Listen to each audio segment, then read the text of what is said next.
बिस्मिल्लाहिर्रहमानिर्रहीम। अस्सलाम वालेकुम इन्वेस्टर्स। आज हम इंशाल्लाह टेक्नोलॉजी और कम्युनिकेशन के सेक्टर को यानी कि टेक सेक्टर को TSX के एक्सप्लोर करने की कोशिश करेंगे आपके सामने, और आपको बताएंगे कि कौन सी इसमें कंपनियां हैं बेहतरीन जिसमें आप इन्वेस्टमेंट करके इंशाल्लाह 100% प्रॉफिट कमाएंगे, और इंशाल्लाह कैसे हमने फ़र्दर आहिस्ता आहिस्ता ग्रो होना है और अपना फाइनेंशियल फ्रीडम स्टॉक मार्केट के थ्रू इन्वेस्टमेंट के ज़रिए हासिल करना है। देखिए, मैं बार बार फाइनेंशियल फ्रीडम की क्यों बात करता हूँ कि और किसी भी तरीके से हमारा फाइनेंशियल फ्रीडम जो है अचीव नहीं हो सकता। उसकी वजह यह है कि जो भी मुलाज़म बंदा है उसके लिए रोज़गार कमाना और चलाना बहुत मुश्किल है।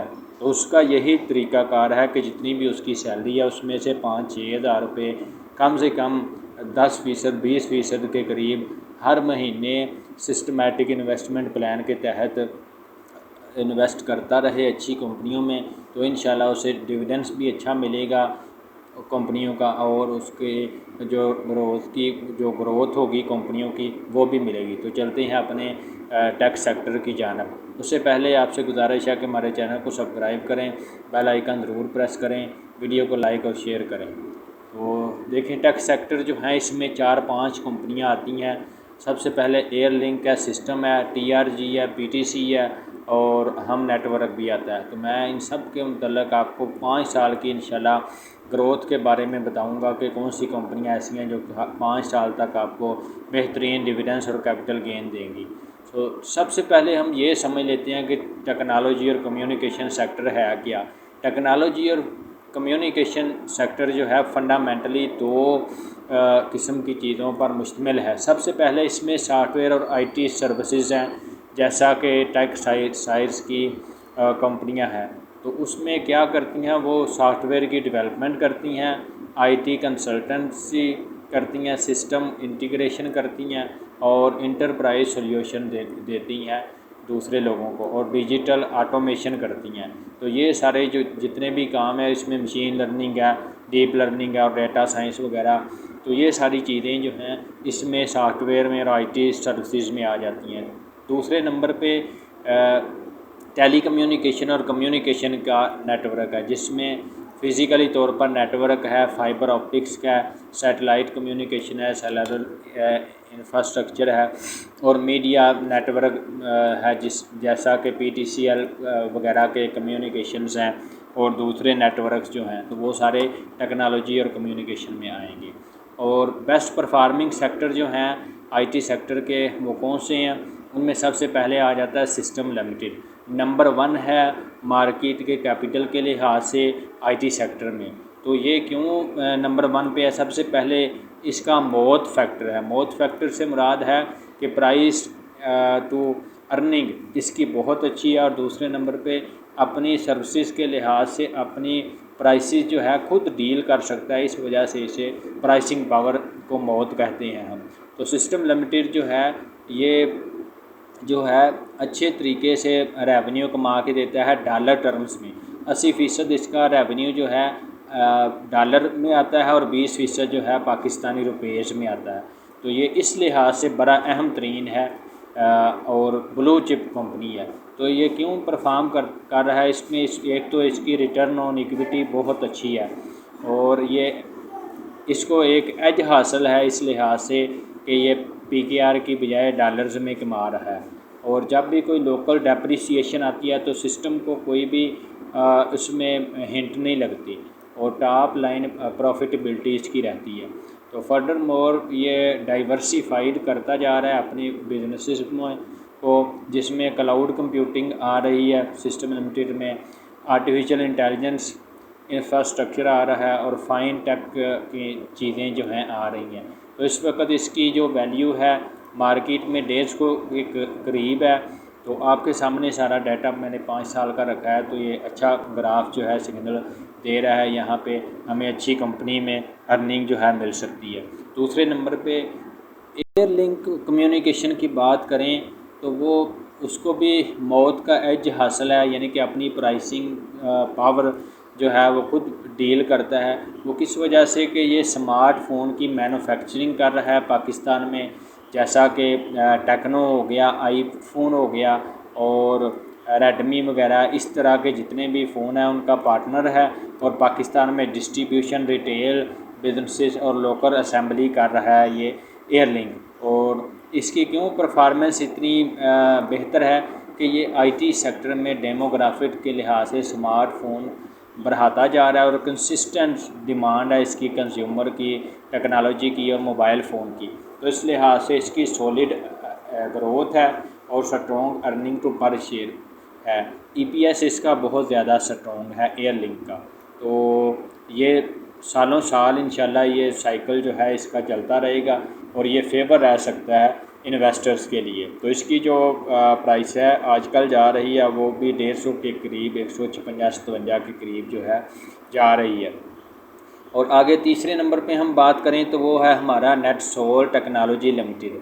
नेटसोल टेक्नोलॉजी भी जितनी भी प्राइसिंग है वो उसके हाथ में है कि जितनी भी वो सर्विस देती है। नेटसोल बेसिकली सॉफ्टवेयर वगैरह जो ग्लोबल ऑटोमेटिकली एसेट्स और फाइनेंसिंग इंडस्ट्री के लिहाज से जितनी भी चीज़ें हैं तो उनमें करती है और उन्हें सर्विसेज दे के 500 के करीब जो कंपनियां ग्लोबल की हैं उन्हें सर्विसेज देती है और इस लिहाज से नेटसोल को अच्छा प्रॉफिट जो है वो कमाने को मिल रहा है आजकल। तो नेटसोल जो है ये लॉन्ग ग्रोथ में भी आपको अच्छा दे सकती है और स्टिकी इंटरप्राइज कॉन्ट्रैक्ट्स कर सकती है और रेवेन्यू स्ट्रीम इसकी बढ़ सकती है।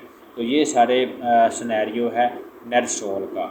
अब नेटसोल की जब बात करें हम तो 130, 32, 33 के करीब इसकी प्राइस है और ये तकरीबन थोड़ा बहुत इसमें काफ़ी वोलेटिलिटी भी रहती है, कभी ऊपर कभी नीचे, ये 5 सालों में होती रही है नेटसोल टेक्नोलॉजी। आगे हम बात करें चौथे नंबर पे तो टीआरजी है, ये नंबर 2 है। मार्केट कैपिटल के लिहाज से काफ़ी बड़ी कंपनी है लेकिन इसको प्राइसिंग की भी पावर हासिल है, एज है, लेकिन इस वक्त इसका काफ़ी ज़्यादा डिक्लाइन हो रहा है क्योंकि कंपनी को एतमाद नहीं रहा कंपनी के शेयर होल्डर्स को टीआरजी पे।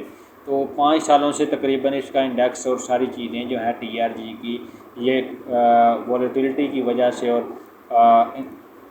ट्रस्ट खोने की वजह से नीचे जा रही हैं। तो ये आप इसकी प्राइस देख सकते हैं कि 67 के करीब है और 5 सालों में तकरीबन नीचे ही आई है टीआरजी। आगे हम बात करें तो ऑक्टोपस डिजिटल लिमिटेड है इसमें आईटी सेक्टर में। तो ये ऑक्टोपस क्या करता है कि ये पीएसएक्स में और दूसरे मेजर काफ़ी बड़ा प्लेयर है।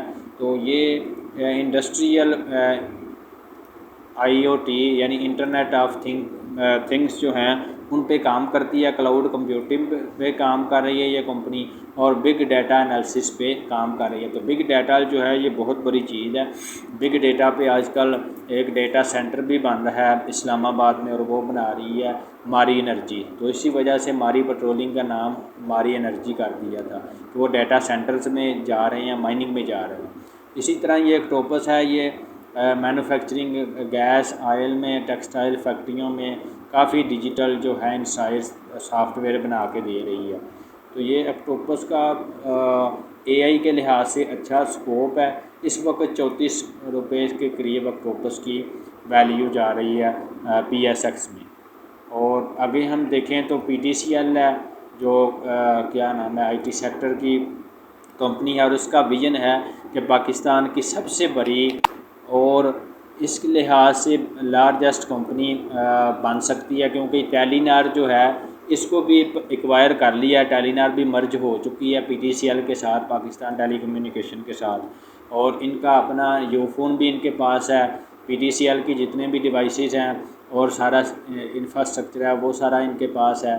और अब तो टेलीनार भी मिल गया तो अभी ये तकरीबन पाकिस्तान का आधा जो है आबादी ये इस वक्त यूफोन और पीटीसीएल का इंटरनेट और टेलीनार इस्तेमाल कर रहा है। तो इनका ये एम्बिशन है कि नंबर 1 पाकिस्तान में पीटीसीएल जो है बन जाए। तो ये इनका ग्राफ है, आप देख सकते हैं 71 के करीब इनकी प्राइस है और 5 सालों में अभी इनकी काफ़ी ज़्यादा बढ़ना शुरू हो चुकी है। ये रिकवरी फेज़ में जा रही है इस वक्त पीटीसीएल। और दूसरे नंबर पे हम बिज़नेस मॉडल को अगर देखते हैं तो जो सास मॉडल में और सब्सक्रिप्शन के मॉडल में है उनमें काफ़ी ज़्यादा रेवेन्यू इस वक्त आ रहा है। तो ये आईटी सेक्टर है जो मैंने आपके सामने इन डेप्थ एनालिसिस अगर हम इनका देखें आईटी सेक्टर का, तो उसमें देखिए फाइनेंशियल डायनामिक्स और वैल्यूएशन रेशोज़ क्या होती हैं, किस तरीके से होती हैं, उनमें हम बात करते हैं। तो high price to earning ratio multiple जो हैं इनके ज़रूर मौजूद होने चाहिए। जब भी हमने आईटी सेक्टर की बात करनी है तो उनमें पी रेशो को हमने बहुत ज़्यादा अहमियत देनी है। तो रेंजिंग 15 से 35% तक प्राइस टू अर्निंग होनी चाहिए यहाँ पे आईटी सेक्टर की कंपनियों की। तो ये अच्छी बेहतर रहती है। और लो डेट और कैपिटल एफिशिएंसी होनी चाहिए। तो लो डेट की अगर बात करें तो इस कंपनी पे कर्ज़ा काफ़ी ज़्यादा है पीटीसीएल पे और ऑक्टोपस पे, और दूसरी चीज़ें जो हैं दूसरी जो कंपनियां मैंने पहले बताई हैं सिस्टम है, एयर लिंक है, उन पे कर्ज़ा कम है। तो ये कर्ज़े के लिहाज से भी हमने आईटी सेक्टर की अच्छी कंपनी जो है लाइट वेट की देखनी है और ब्लू चिप देखनी है। और अगर लो डिविडेंस यील्ड और हाई ग्रोथ हमने देखनी है इसमें, तो डिविडेंस जो है ये बहुत कम ही मिलता है। सिस्टम लिमिटेड और एयर लिंक अच्छा डिविडेंस देते हैं, बाकी कंपनियां इतना अच्छा डिविडेंस नहीं देती। और ग्रोथ और ड्राइवर कैटालिस्ट की बात करें अगर आईटी सेक्टर की, तो उसमें देखें जितनी भी चीज़ें हैं इनको डिजिटल एक्सपोर्ट जो है ये बूम एक जा रहा है पाकिस्तान में। रेमिटेंस भी इंशाल्लाह ज़्यादा आ रही हैं, तो इसका मतलब है कि पाकिस्तान जो है इसका मोमेंटम जो है ये बढ़ता जा रहा है। इस वक्त आईटी एक्सपोर्ट पे जो क्या नाम है टैक्स थे वो भी गवर्नमेंट ने तकरीबन कम लगाए हैं इस बजट में। तो इस लिहाज से आईटी सेक्टर को एक एज हासिल है पाकिस्तान के। और एआई और डेटा सेंटर्स के इंफ्रास्ट्रक्चर जो है ये शुरू हो चुका है। ये मैंने पहले भी बताया कि पाकिस्तान में इस वक्त मारी एनर्जीज़ जो हैं ये ट्रेडिशनल और नॉन ट्रेडिशनल बना के मारी एनर्जीज़ डेटा सेंटर्स जो हैं इस्लामाबाद में बनाना जा रहे हैं। और वो बहुत बड़ा पाकिस्तान की हिस्ट्री में बहुत बड़ा स्टेप होगा आईटी के लिहाज से। और डोमेस्टिक डिजिटलाइजेशन की बात करें तो बैंक जो हैं जितने भी सारे के सारे कन्वर्ट हो रहे हैं आईटी में, और गवर्नमेंट जो है मूव हो रही है गवर्नेंस के लिहाज से आईटी में। तो जितनी भी ये सारी चीज़ें सॉफ्टवेयर सॉल्यूशन वगैरह आएंगे तो ये सारे के सारा आईटी सेक्टर में जाएगा। और आईटी सेक्टर जो है इस वक्त काफ़ी ज़्यादा बूम में जाएगा। स्ट्रक्चर अगर हम देखें रिस्क का जो हमने चीज़ें बात करनी है इन्वेस्टमेंट से पहले, तो उनमें देखें टैलेंट रेन जो बिगेस्ट बॉटल नेक है आईटी सेक्टर का वो ह्यूमन कैपिटल है। तो जिसमें ह्यूमन कैपिटल ज़्यादा बेहतर और अच्छी टीम होगी जिस कंपनी में, जैसा कि सिस्टम लिमिटेड में है और एयर लिंक में भी है, वो अच्छी ग्रोथ ले जाएगी और हाई लेवल पे वो लेके जाएंगे कंपनी को और अच्छे तरीके से अर्निंग होगी। तो जिनकी टीम कमज़ोर होगी, डाटा सेंटर और डाटा नहीं अच्छा होगा, इंफ्रास्ट्रक्चर और मशीनरी और सॉफ्टवेयर नहीं ठीक होंगे, तो वो पीछे रह जाएंगे इस आईटी के दौर में। तो सिस्टम लिमिटेड नेटसोल को अच्छी अहमियत हासिल है इस लिहाज से कि ये नॉर्थ अमेरिका में, यूरोप में और मिडल ईस्ट में ग्लोबल इकोनॉमिकल स्लो डाउन भी था तो उस वक्त भी ये चलते रहे हैं। तो ये इंटरनेट के इंफ्रास्ट्रक्चर का इस आईटी सेक्टर को रिस्क है कि ये होना चाहिए कि इंटरनेट की सप्लाई पाकिस्तान में 24 घंटे तक बेहतरीन रहे। अगर इसमें इंटरनेट की सप्लाई का कोई इशू हुआ, इंटरनेट की स्पीड ना ठीक हुई, तो ज़ाहरी बात है हम ट्रस्ट जो हैं पाकिस्तान वाले खो बैठेंगे और काम मिलना जो है कम से कम हो जाएगा आईटी सेक्टर को। तो ये काफ़ी ज़्यादा रिस्क है। आगे हम समरी अगर देखें इन सारे सेक्टर की, तो आईटी सेक्टर में नेटसोल जो हैं, ऑक्टोपस डिजिटल जो है एडवांस ये डॉलर्स में अर्निंग कर रहे हैं। एसेट लाइट इसकी अच्छी है और ग्लोबल बजट्स के लिहाज से इसकी रिटेंशन अच्छी है। अगर हम टेली कम्युनिकेशन और डिस्ट्रीब्यूशन की बात करें तो पीटीसीएल है, एयर लिंक है और दूसरे सिस्टम लिमिटेड है, ये सारी चीज़ें हैं। तो इसमें पीटीसीएल को बहुत ज़्यादा अहमियत हासिल है और मैंने आपको बताया कि रिकवरी के फेज़ में है पीटीसीएल इस वक्त, और आपको अच्छा जो है इन्वेस्टमेंट के लिहाज से कमा के दे सकता है अगर टेलीनॉर भी प्रॉफिटेबल इसमें हो जाए। तो ये था सारे का सारा सेक्टर जिसको हमने लॉन्ग टर्म में देखनी है। तो और कि कौन सी डिविडेंड्स वाली कंपनी अच्छी आपको लगी और कैपिटल गेन कौन सी कंपनी आपको बेहतर लगेगी। तो इन कंपनियों में से आपने मुझे कमेंट्स में विनर बताना है कि इस कंपनियों में आईटी सेक्टर का विनर कौन सा है। तो उसमें टफ कंपटीशन जो है वो एयरलिंक का, सिस्टम का और पीटीसीएल का है। तो आपने कमेंट्स में बताना है कि कौन सी कंपनी जो है बेहतर है और आपको 5 साल के लिए किस में स्कोप अच्छा नज़र आता है। तो ये था आईटी सेक्टर। हमारे चैनल को सब्सक्राइब करें। बहुत शुक्रिया एंड अल्लाह हाफिज़।